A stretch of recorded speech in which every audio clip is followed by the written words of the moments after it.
그래서 DSR 펀드 설립 배경인데요. 크게 이제 투자자와 대출자의 측면에서 생각을 해보았습니다. 국내 환경, 금융 환경이 투자자 입장에서 봤을 때는 한국 기준금리가 이제 계속 저금리 시대로 돌입하면서 이제 과거에 1990년 IMF 오기 전에 10%대의 고금리 시대가 있었던 반면에 지금은 시간이 경과됨으로써 뭐 글로벌 경제라든지 이런 여러 가지 이유로 인해 가지고 일본과 동일한 저금리 시대로 이제 돌입해가지고 지금 현재로서는 11월 11일자 기준 1.25 요것들에도 동결이 됐습니다. 그래서 지금도 1.25로 저금리 현상이 계속 지속이 되고 있고요. 그에 반면에 그 대출 평균 금리 같은 경우에는 은행은 뭐 4.9%, 카드는 15.5%, 캐피탈은 21%, 그다음에 저축은행 25.9%, 대부업은 34.7%서 대출 금리는 굉장히 높은 걸 유지를 하고 있습니다. 참고로 말씀드리면은 대부업은 지금 현재로서는 대부업법상 27.9%가 이제 최고금리인데요. 이거는 3월부로 이 법률이 바뀌었고 그 전에 이제 평균치를 냈을 때는 34.7% 대출 금리 가격이 나옵니다. 그다음에 이런 상황에 있다 보니까 대출자로서는 높은 금리로 자금 확보에 어려움을 겪고 있고요. 그다음에 투자자는 낮은 금리로 인해 가지고 좋은 투자처를 찾는 것이 굉장히 큰 고민입니다. 그래서 이러한 고민을 어떻게 하면 해결할 수 있을까? 그래서 DSR 펀드는 대출자와 투자자를 모두 만족시킬 수 있는 대안을 제공하기 위해서 오프라인에서 부실없이 이제 4,800여 원의 금융상품을 운영해온 동산 금융 전문가와 핀테크 전문가가 만나서 DSR 펀드를 설립하게 되었습니다. 다음은 시장 환경으로서 P2P 금융에 대해서 이제 간단하게 말씀을 드리겠는데요. 일단 P2P란 무엇이냐면은 크게 P2P는 크라우드 펀딩 4가지 종류 중에 하나고요. 크라우드 펀딩은 크게 증권형, 그다음에 대출형, 그다음에 후원형, 그다음에 기부형 이렇게 총 4가지로 이루어져 있습니다. 그래서 증권형 같은 경우에는 신생기업이라든지 주식을 담보로 해서 담보가 아닌 주식을 받고 대출을 해주는, 돈을 빌려주는 그런 형태라고 보시면 되는데요. 이게 작년 말에 이제 법이 제정이 돼서 올해 1월부터 시행이 됐는데 투자 한도가 굉장히 낮기 때문에 크게 실효를 거두고 있지는 않습니다. 개인 투자자 같은 경우에는 연간 총 투자 한도가 500만 원이고요. 1인 한 기업당은 200만 원으로 한도가 설정이 됐습니다. 연간으로는 500입니다. 그러다 보니까 투자자들이 투자의 그 실효성을 좀 많이 못 느끼고 있죠. 그 다음에 후원형 같은 경우에는 뭐 아시겠지만은 주로 이제 문화형이라고도 많이 부르고요. 연극이라든지 영화 아니면 그런 창작물 같은데 이제 약간의 대가를 대상으로 해가지고 뭐 티켓을 받는다든지 아니면은 제작자 협찬 명단으로 이름을 올린다든지 뭐 이런 식으로 해서 문화형이 이루어지고 있고, 그다음에 기부형 같은 경우에는 참 안타까운 일이지만 우리나라에는 아직 실존하고 있지 않습니다. 그 다음에 이제 P2P 같은 경우에는 제가 왜 따로 말씀드리냐면 오늘의 주제이기도 하지만은 이게 법이 다르기 때문에 좀 따로 떨어뜨려서 제가 말씀드린 거고요. 앞에 3가지는 우리나라 금융 자본시장법의 크라우드 펀딩법의 영향을 받고 있고 P2P만 대부업법의 영향을 받고 있습니다. 근데 그 대부업법의 영향을 받는 이유가 정부의 얘기는 이게 대출 형태를 띠다 보니까 대출에는 반드시 추심이 동반이 돼야 되는데 그 추심 기능을 해주려면 대부업이 반드시 포함이 돼야 된다. 그렇기 때문에 대부업으로만 빠져 있습니다. P2P만. 원래 이제 해외 같은 경우는 다 크라우드 펀딩에 포함이 되어 있는데 P2P만 따로 분리가 되어 있는 거예요.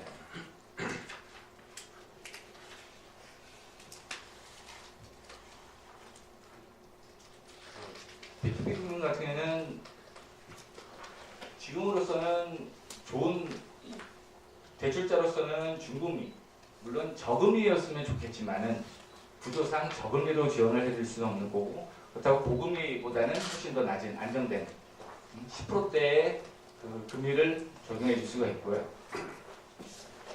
그다음에 그러다 보니까 투자자 입장에서는 시중은행들이 보통 지금 연간 정기저축 같은 경우에는 1%대, 1년 만기 적금이 1%대 이제 금리가 나오고 있는데, 그보다는 훨씬 더 높은, 평균적으로 봤을 때 한 10배 정도라고 생각을 하시면 되거든요. 그 높은 수익률을 주고 있기 때문에 P2P는 그 투자 가치가 점점 높아지고 있는 현실입니다. 뭐 시장 규모를 봤을 때는 P2P 금융이 시작한 지는 2005년 영국 조파라는 회사로부터 이제 시작이 된 건데, 근데 시작은 영국에서 했지만은 지금 굉장히 큰 규모로 발달한 것은 중국 시장입니다. 중국 시장은 벌써 약 100조 정도 시장을 보고 있고요. 근데 미국도 약간 발전했지만 중국 시장이 워낙 빠른 속도로 발전하고 있는데, 그 배경이 좀 있습니다. 중국 시장은. 중국 시장이 왜 이렇게 큰 시장으로 이제 변모를 했는지 그 이유를 보면은, 중국 전체 국민 중에 은행을 통해서 정식적으로 대출을 받을 수 있는 사람은 20%도 안 됩니다. 왜 그러냐면 은행들이 워낙 까다로운 심사를 하고, 그 다음에 대부분 많은 수의 국민들이 신용 정보가 없기 때문에 신용 평가를 할 수가 없습니다. 그러다 보니까 은행을 통해서 정식 대출은 쉽지 않은 상황이고, 그러다 보니까 중국에는 그림자 금융이라는 말이 있는데요. 그게 어떤 것이냐면은 건전성에 대한 평가를 그렇게 받지 않으면서 그냥 금융 업무를 하는 금융기관들을 그림자 금융이라고 합니다. 근데 그런 그림자 금융들과 그다음에 또 중국이 이제 중산층 시장이 이제 굉장히 빠른 속도로 커졌지 않습니까? 근데 중국 국민들의 이제 또 특징 중에 하나가 전체 가계 수입 중 50%를 저축을 합니다. 그래서 가계당 저축 1위 국가가 중국입니다. 그러다 보니까 그런 그림자 금융과 그런 저축, 그 자금이 결합이 돼가지고 발달한 시장이 중국의 P2P 시장입니다. 그러다 보니까 단기간에 굉장히 큰 시장으로 이제 성장을 한 거고요. 그에 비해서 거의 비슷한 시기에 한국은 시작을 했는데도 불구하고 우리나라 시장은 이제사 한 4천억 규모, 지금은 3,400억으로 나와 있는데, 이제 11월, 12월 올해 안에 약 4천억 시장을 바라보고 있습니다. 규모는 작지만 속도로 보면 굉장히 빠른데요. 작년에 비해서 10배 신장합니다. 작년이 신규 대출액 규모로 약 400억, 올해 4천억, 딱 10배 신장합니다. 그만큼 이 핀테크 시대에 들어서면서 우리나라에서 P2P 시장이 제일 화랑을 이루고 있다고 보시면 될 것 같습니다. 그럼 다음으로는 GS 펀드 서비스에서 말씀드리겠는데요. 일단 GS 펀드가 왜 이런 서비스를 하고 있는지 그 배경을 간단하게 말씀드리겠습니다. 여기 보시면은 현수막이라든지 이런 걸 보시면은 이제 GS 펀드가 동산담보를 주로 취급을 한다라고 이제 나와 있는데, 왜 그러면 동산을 담보로 하는지 그 부분에 대해서 이제 간단하게 말씀드리겠습니다. 국내 기업의 이제 99%를 차지하는 게 중소기업이라는 것은 누구나 다 아는 사실일 거고요. 그 중소기업들이 가지고 있는 자산의 총 59%가 동산자산입니다. 그런데 동산자산을 담보로 해서 제1금융이나 제2금융권에서 대출을 받는 것은 쉽지가 않습니다. 우리나라 현실상. 주로 취급을 하고 있는 게 기계설비 정도. 그 위에는 담보대출을 거의 실행을 안 하고 있습니다.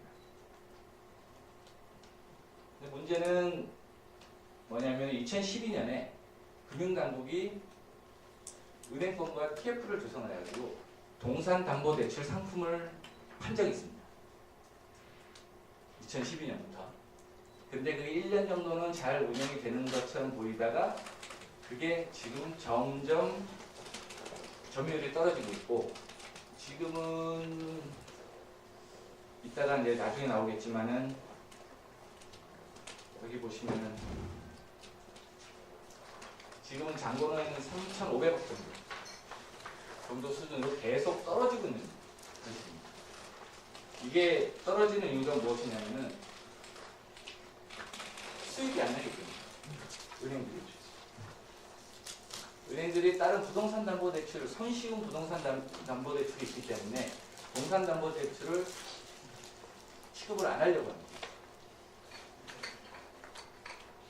왜냐하면은 부동산 같은 경우는 워낙 커리큘럼이라든지 아니면은 매뉴얼이 잘 돼 있다 보니까 굉장히 빠른 시간 안에, 그 다음에 자기네들 내부 절차만 간소화시킨다면은 굉장히 많은 물건을 취급할 수가 있습니다. 그에 반해서 동산 같은 경우에는 첫 번째로 국내 감정평가 기관 중에서 동산을 전문으로 하는 기관은 그렇게 많지가 않습니다. 그래도 마찬가지입니다. 감정평가 기관들도 부동산이 돈이기 때문에 동산을 잘 안 합니다. 그러다 그런 악순환이 이제 계속 이루어지니까 점점 동산담보대출 비율은 떨어질 수밖에 없는 현실입니다. 그렇지만은 외국의 경우를 보시면은 간단하게 이제 금융선진국이라고 부르는, 우리가 흔히 많이 비교를 하고 우리가 잘 알고 있는 미국과 일본 시장을 보시면은 2009년에 미국 같은 경우에는 600억 달러 시장이 2015년에는 800억 달러로 약 1.5배 성장을 했고요. 일본 같은 경우에는 2006년에 2천억 시장에서 2014년에는 무려 9,300억 원 시장으로 4.6배 성장을 했습니다. 미국 시장은 옛날부터 고정적으로 동산담보대출 비율이 있었습니다. 1.2. 전체 그 기업 대출이 약 20% 정도를 계속 유지를 하고 있습니다. 그렇기 때문에 그 비율에 맞춰서 이제 계속 성장을 하고 있는 거고요. 일본 같은 경우는 조금 독특한 면이 있습니다.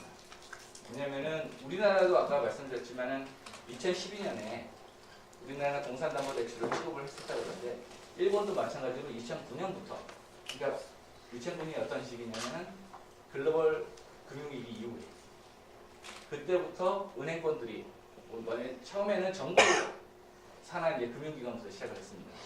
그 이후에는 확대돼서 지금까지 실시를 하고 있는데요. 그 동산담보대출 상품을 취급하면서 그게 큰 성공을 거둡니다. 왜냐하면은 일본은 지금 이 시작할 때는 20년, 그다음에 지금은 약 30년간 그 저금리 시대를 계속 유지를 하기 때문에 우리나라도 지금 맡고 있는 투자자들이 좋은 투자처를 찾을 수 없었는데 그 대안으로서 들어오면서 동산담보대출, 금융기관이 지급하는 동산담보대출이 좋은 투자처로 들어오면서 이렇게 급신장을 합니다. 일본 가격이. 이러한 상황들을 전반적으로 고려해 봤을 때 우리나라도 상황은 굉장히 더디지만 이 동산담보대출 시장은 클 수밖에 없을 거다 라고 저희들은 생각하고 있고, 그 생각을 바탕으로 해서 GSF 펀드를 설립하여 운영하는 것입니다.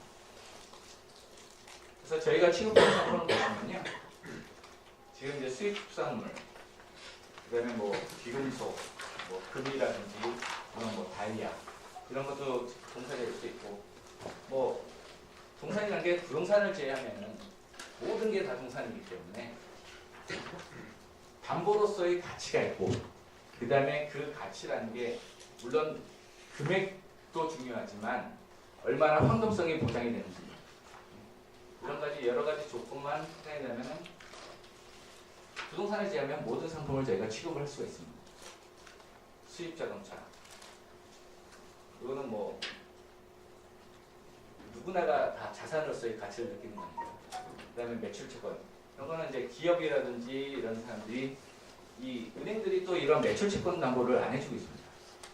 그렇기 때문에 저희는 그걸 매출채권을 담보로 해가지고 대출을 해줄 수도 있고요. 그 그다음에 뭐 고급 전자기기라고 얘기했지만은 이거는 주로 보시면 이제 재고담보대출이라고 보시면 될 것 같습니다. 재고자산.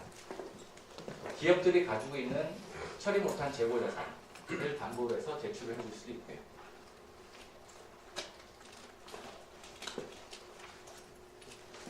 그래서 저희가 지금 제공하고 있는 서비스를 보시면은 대부분 이제 중소기업들이 제일 많습니다. 물론 개인도 될 수 있지만 중소기업들이 다양한 이유에서 일시적인 자금이 필요하지만 아까도 말씀드렸지만 은행이나 아니면 보험 제1, 2금융권에서 동산담보대출을 취급을 안 하다 보니까 이 사람들이 돈을 빌릴 수 있는 데가 없습니다. 주로 이제 1금융권, 2금융권에서 안 되다 보니 어디로 가냐면 캐피탈이나 대부로 갈 수밖에 없습니다. 거기서는 이제 동산담보대출을 하고 있기 때문에 전체는 아니지만 일부를 하고 있기 때문에 근데 맨 처음에 서두에 말씀드렸지만은 거기는 굉장히 고금리죠. 그렇기 때문에 저희는 거기 캐피탈이나 아니면은 대부보다는 훨씬 더 낮은 중금리로서 그분들한테 대출을 해줄 수 있는 여건을 만들어서 운영을 하는 것입니다. 여기 보시면은 뭐 축산물 수입업체뿐만 아니라 신규 거래처가 생겨가지고 뭐 수입을 해야 되는데 돈이 필요하신 회사들도 있을 거고, 그 다음에 뭐 수출이 지연돼서 운영자금이 긴급하게 필요하신 분들도 있을 거고, 그 다음에 매출이라든지 이런 걸 확대를 위해서 돈이 필요하신 분들, 그 다음에 이거는 타이어 판매업자라든지 아니면 대규모로 이렇게 사면은 훨씬 더 원가를 떨어뜨릴 수 있는 그런 구조들을 가지고 있는 부분들이 업체들이 굉장히 많지 않습니까?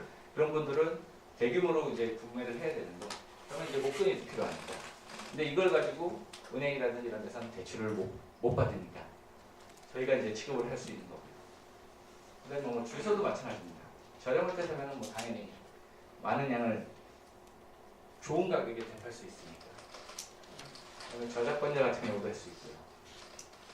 그러면 DS 펀드에서 제공하는 거는 동산자산 대모 대출을 해드리고, 그 다음에 중금리, 뭐 최대 20%라고 보시면 될 것 같고요. 보통은 뭐 12%에서 15%, 16% 정도 사이로 운영되고요. 그 다음에 저희는 동산자산의 특징 때문에 단기간으로만 상품을 주로 운영을 합니다. 3에서 6개월이 나왔지만 보통은 3개월이라고 생각하시면 됩니다. 그 이유는 동산은 훼손이라든지 아니면은 가격 변동이 발생할 수가 있는 상품이 동산입니다. 물론 부동산도 발생을 할 수 있습니다.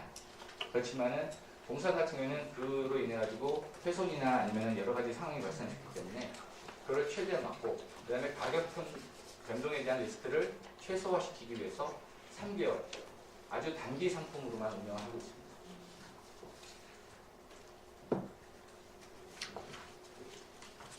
그러면은 여기 계신 분들은 주로 이제 투자자 아니면 이제 투자를 생각하고 계신 분들이 이제 대부분이기 때문에 투자자 입장에서 생각했을 때 제일 중요한 게 뭐냐? 그러면 첫 번째는 안정성일 거고, 두 번째는 수익률일 것입니다. 수익률은 담보대출의 건마다 다르기 때문에, 그 다음에 아까 서두에도 계속 말씀드렸지만 저희가 중금리 부분을 말씀드렸을 때 그 중금리 단계 결국 투자 수익률이 될 것이고요. 그러면 남은 거는 제일 중요한 게 어떻게 보면은 금리보다도 어떻게 보면은 안정성이 이제 제일 중요한 거죠. 그래서 안정성에 대해서 DS 펀드 안정성에 대해서 말씀드리겠습니다.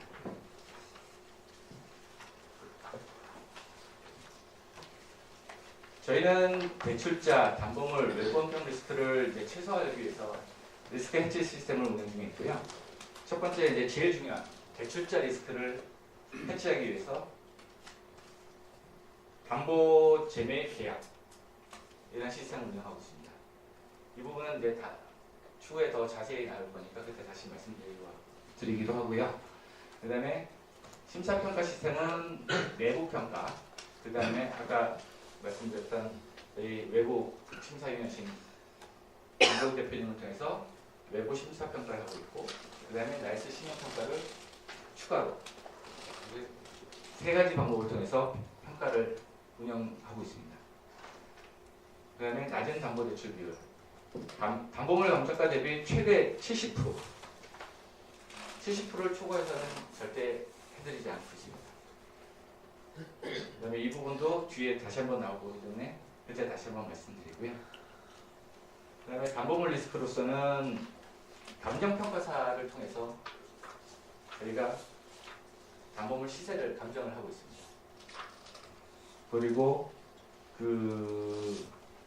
저희 기본 원칙으로서는 모든 담보는 저희가 소유하고 있는 아니면 저희랑 계약을 맺고 있는 창고에 보관하게끔 되어 있습니다.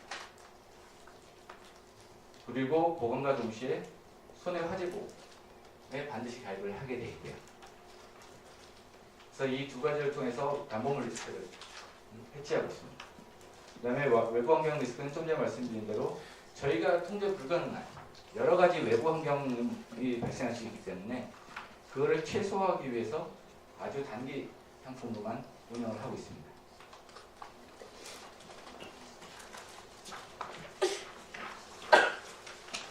그다음에 저희가 취급하고 있는 동산자산은 크게 이제 부동산과 동산에 대해서 이제 구분을 해놓은 편인데요.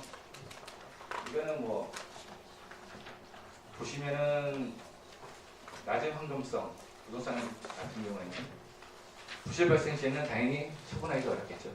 부동산 같은 경우에는. 그 다음에 이거는 억 단위 아니면 최소 수십억 단위의 부동산이 추천하고 있는 거고, 그 다음에 부동산 대출이 같은 경우에는 몇 년, 짧게는 몇 년, 길게는 몇십 년의 대출 기간을 상환 기간을 두고 있기 때문에 투자로서의 매력은 그게 높지가 않죠. 왜냐하면 빨리빨리 그게 뭔가 리턴이 일어나야지만 자기가 또 리스크를 줄일 수가 있고, 그 다음에 자기가 재투자에 대한 방향을 바꿀 수도 있기 때문에. 그 다음에 부동산은 1금융권에서만 취급하는 게 아니라 여러 금융권에서 다 취급하다 보니까 후수리 담보대출도 굉장히 많고요.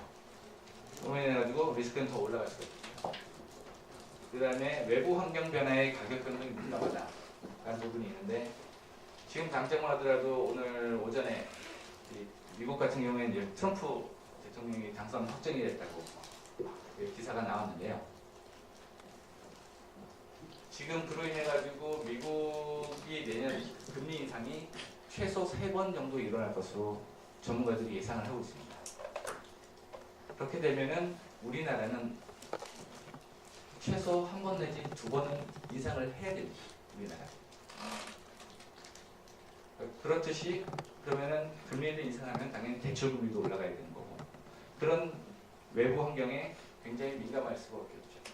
그 다음에 부동산 규제, 11월 3일날 이제 부동산 규제가 발표가 됐는데 실효 여부를 떠나서 그 부분에 대해서는 당연히 영향을 받을 수밖에 없는 거고, 그에 비해서 동산 같은 경우에는 높은 황금성이라고 하는데, 이거는 모든 동산에 대해서 다 적용할 수는 없을 것 같고요.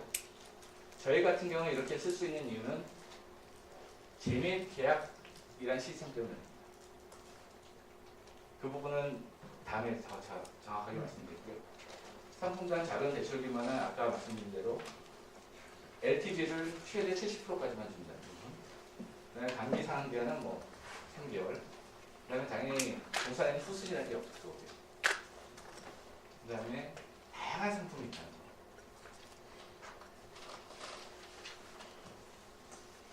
좀 전에 말씀드린 이제 담보 재매입 계약에 대해서 이제 말씀드릴 텐데요.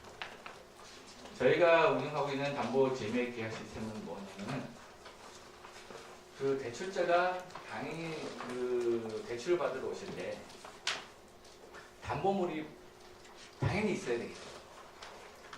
담보물이 없으면 당연히 대출이 안 돼요. 그건 신용대출이니까요. 저희는 신용대출을 일절 취급을 안 합니다. 저희 회사는. 동산을 담보로 기본적으로 맡김과 동시에 대출하러 오시는 분이 자기가 맡긴 담보물을 자기가 만약에 문제가 생겼을 때 다시 살 분을 반드시 동반해 와야 됩니다.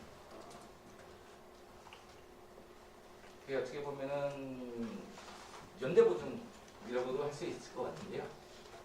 근데 저도 맨 처음에 이제 연대보증이라는 말을 들으면 우리가 누구나 이제 부정적인 생각을 많이 가지고 있지 않습니까? 근데 이거는 어떻게 보면 좀 다르게 생각하실 수 있는 게 뭐냐면, 만약에 축산업자라고 그러면은 자기 옆에서 같이 하는 축산업자 한 명을 데리고 오면 됩니다. 그러니까 저희가 뭐 연대보증 서달라고 그러면 저희는 다 피하지 않습니까? 근데 이거는 그거랑 좀 다릅니다. 왜? 같이 옆에서 장사하시는 분들도 축산업 유통을 하신다고 그러면 수입 축산물이 필요하실 거 아닙니까? 근데 예를 들어서 저희가 아까 LTV 70%를 최대 70%만 적용을 해준다고 그랬잖아요. 그러면은 벌써 30%의 가격 룸이 생기는 거고, 이 재매입 계약으로 해오신 분인 그 70%보다 약간의 상향된 가격으로 산다고 해도 100%는 아니기 때문에 훨씬 더 저렴한 가격에 사실 수 있는 거죠. 그렇기 때문에 재매입 계약을 맺기가 어렵진 않습니다. 우리가 개인적으로 연대보증하는 것에 비해서는 비교가 안 될 정도로 굉장히 쉽죠. 같이 장사하신 같은 동종업계에 한 분을 데리고 오면 됩니다. 그럼 그분도 결국에는 물량이 필요하실 거고, 그러면 내가 시중 가격보다 더 저렴한 살 기회가 주어지는데 안 하실 분은 없겠죠.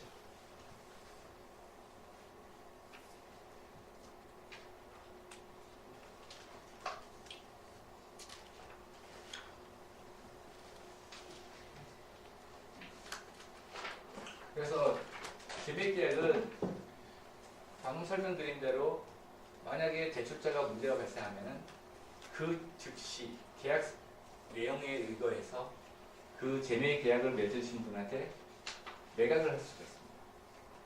그래서 그 매각을 통해서 투자 원금을 최대한 회복을 하는 겁니다. 빠른 시간 안에. 그게 저희가 운영하고 있는 재매입 계약 시스템입니다.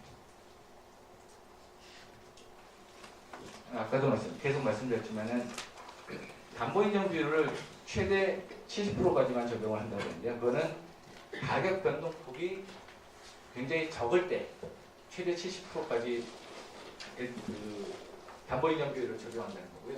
만약 가격 변동폭이 30% 이상 되는 좀 가격 변동이 큰 상품이다, 담보물이기 경우에는 70%에서 최종 감정가에서 예상 가격 변동폭을 뺀, 즉 70%다 훨씬 더 낮은 담보 인정 비율을 적용하고 있습니다.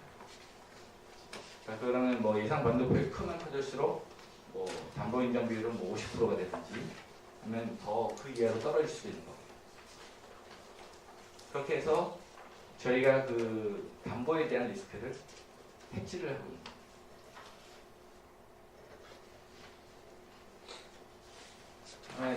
아까도 말씀드린 그 저희 다중심사 시스템인데요. 일반 저희 DS 펀드 심사 같은 경우, 내부 심사 같은 경우는 그 제2금융권에서 여신을 담당했던 분이 지금 1차 심사를 하고, 그 다음에 소개해드린 김규혁 대표님이 외부 심사 평가를 해주시고 2차로, 그 다음에 나이스 평가 정보는 12월 6월달부터 지금 일부 적용을 하고 있습니다만, 나이스 평가 정보를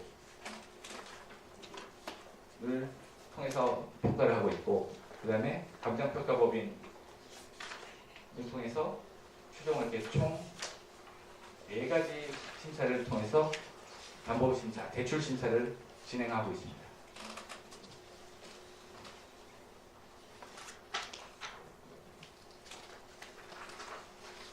다음으로 이제 DSF 펀드의 향후 계획에 대해서 이제 간단하게 말씀드리겠는데요. 저희는 올해 6월달에 처음으로 법인을 설립을 해서 약 4개월 정도 자체적으로 시스템 개발 기간을 거쳐서 10월 18일 날 처음으로 상품 판매를 개시하였습니다. 그래서 올해 같은 경우에는 저희 목표가 이제 서비스 및 사이트 안정화.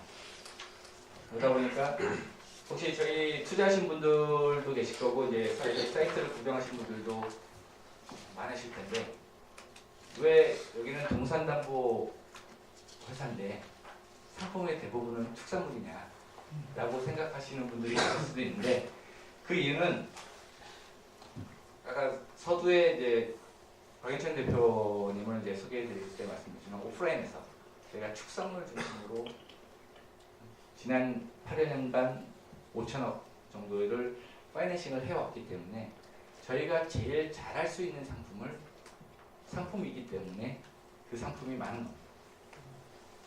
그렇다고 뭐 저희가 언제까지 축산물만 하는 건 아니고요. 뭐 내 수익률이 좋다고 그러면 계속 해드릴 수도 있지만, 그래서 내년 같은 경우에는 저희 목표는 동산 자산 전문 피투피로서의 리딩 컴퍼니가 되는 게 내년의 골입니다. 그러기 위해서는 투자 상품 품목을 확대할 거고요. 뭐 농축수산물, 매출채권, 재고, 차량, 뭐 여러 가지. 그 다음에 2017년에 이제 저희가 또 지금 추진 중 계획하고 있는 게 하나가 뭐냐면은 일본에다가 GSF 펀드 재팬을 지금 수립할 계획입니다. 그래서 설립을 하는 이유는 잘 아시겠지만 일본은 워낙 저금리, 제로금리지 않습니까 지금. 투자할 데가 없어요. 일본 국민은. 그래서 그 자금을 일본 재팬을 통해 가지고 펀딩을 조성하여 그 펀딩된 조성을 저희 한국 상품에다 투자를 할 겁니다. 단순하게 환율 계산만 해도 10배가 돼서 넘어오니까요. 약간의 뭐 몇 가지 허들은 있지만은 그래도 상반기 내에 지금 저희 목표는 1분기 이내에 일본의 법인 설립을 해서 적어도 상반기 내에는 한국에 투자를 할 수 있도록 지금 서두르고 있습니다. 약간의 그 시간이 걸리는 이유는 거기 라이선스가 필요하기 때문에 일본 내에서 펀딩 조성하려면 여러 가지 라이선스가 필요한데 그거 따는데 최소 3개월 이상이 걸립니다. 그렇기 때문에 1분기에는 회사 설립, 2분기에는 투자. 이게 저희 지금 계획입니다. 그리고 이제 그 일본 같은 경우에는 상반기는 그렇게 되고 하반기 되면은 지금 일본 같은 경우에는 부동산 시장이 원래는 30년간 되게 이제 저조한 시장이었는데 동경만 지금 예외입니다. 그 이유는 2020년 동경 올림픽 때문에.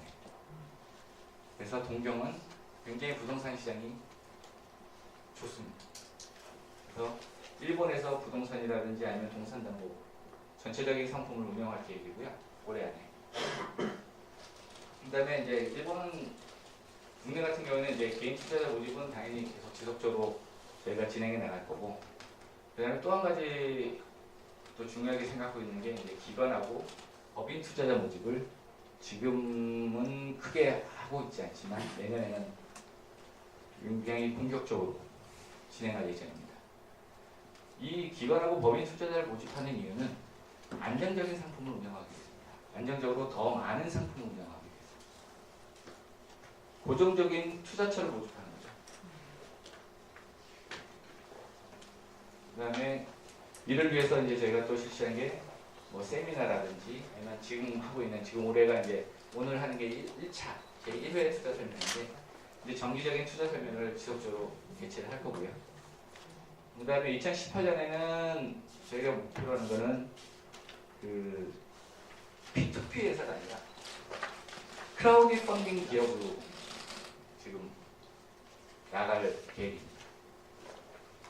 지금은 대출만 하는 게 아니라 문화형이라든지 기부형, 증권형은 서두에 말씀드렸지만은 투자한 것 때문에 아직까지는 매력이 없습니다. 그때문에 그 증권형은 좀 뺀 크라우드 펀딩 기업으로 나갈 계획이고요. 그래서 그 다음에 한국과 일본, 그때 되면은 한국과 일본과 크로스 투자를 시작합니다. 한국에서는 일본 상품을 투자할 수 있고 일본에서는 한국 상품을 계속적으로 일본 쪽에서 계속 한국에 투자를 해왔기 때문에 너무 큰 의미는 없는데 2018년 되면은 한국에서도 일본 상품을 투자할 수 있는 그런 시스템을 만들 겁니다.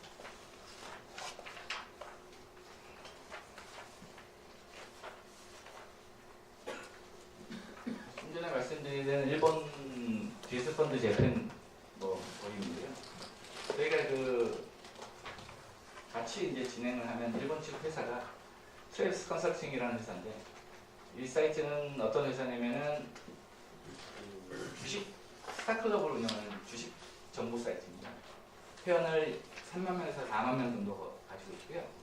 유료 회원제입니다. 연간 3만 엔 정도 회비를 내야 되는 유료 회원제를 운영하고 있는 거고요. 여기 이제 대표이사가 SBI 증권 출신인 스즈키 노부유키 상이 대표이사를 하고 있고요. 그분이 이제 일본의 이제 라이선스라든지 아니면 법인 설립, 그다음에 기본적인 운영 이런 거를 다 맡아서 지금 진행을 하고 있습니다.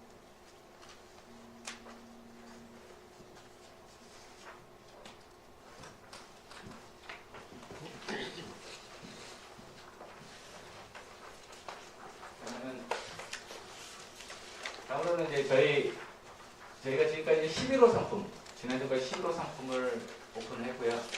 내일 12호 상품을 저희가 판매를 합니다. 그래서 그 12호 상품에 대해서 간단하게 말씀드리고, 많은 분들은 투자를 하신 분들은 그동안에 해왔던 그 특선물 상품이랑 동일하기 때문에 투자를 안 하신 분들이 더 많이 계시기 때문에 간단하게 소개를 해드리도록 하겠습니다.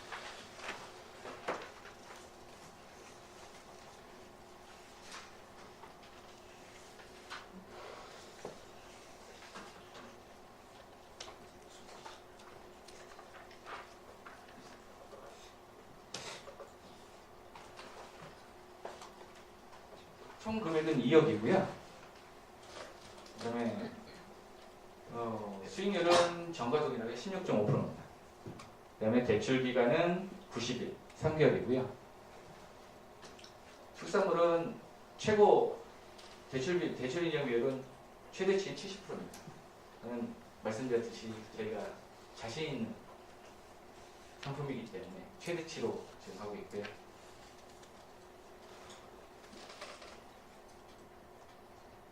관심 있으신 분들은 내일 10시에 오픈을 합니다.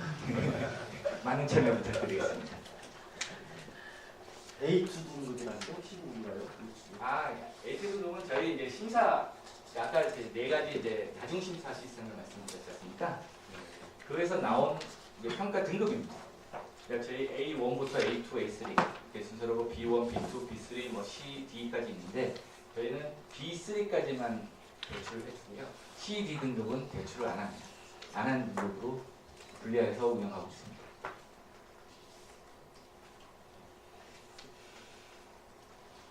신자 등급은 간단히 보시면 뭐 안정성, 아니면 환금성, 그다음 이제 수익성 크게 3가지 파트로 나눠져 있고요. 안정성은 그 담보에 대한 그 불확실성이라든지 아니면은 대출자의 불확실성에 대한 그런 평가하는 부분으로 주로 이루어져 있고요. 황금성은 얼마나 이 문제가 생겼을 경우에 얼마나 안정적으로 환금을 할 수 있는지 그 부분. 그러니까 즉 예를 들면 뭐 재미있게 이야기라든지 이런 시스템을 통해 가지고 바로 할 수 있는 환금을 할 수 있는 부분이라든지. 그다음에 수익성 같은 경우에는 수익성이라는 게 곧 대출 부분이지 않습니까? 이 부분은 안정성과 황금성에 따라서 결정이 된다고 보시면 됩니다.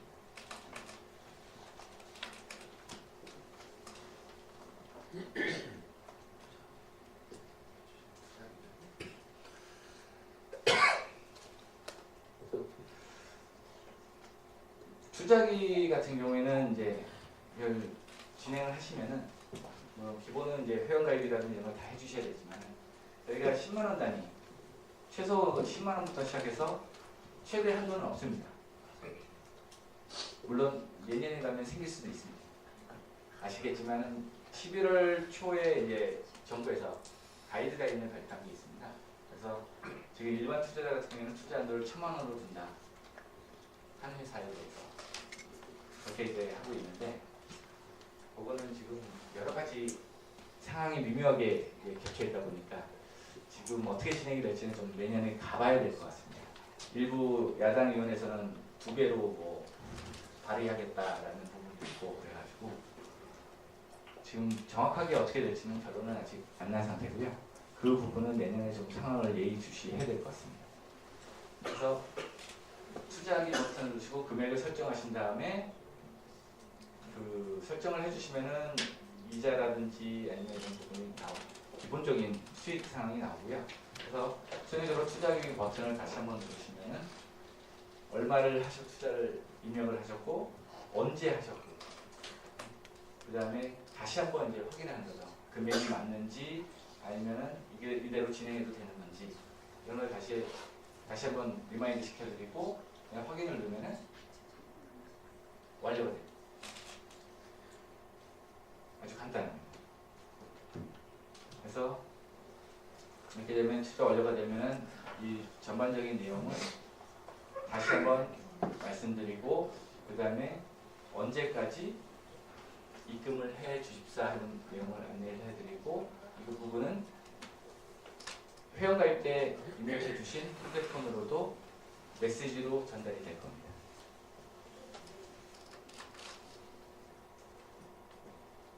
그래서 투자 공부까지 이렇게 해서 간단하게 말씀드렸고요. 이상으로서 투자 설명의 발표를 마치겠습니다. 감사합니다.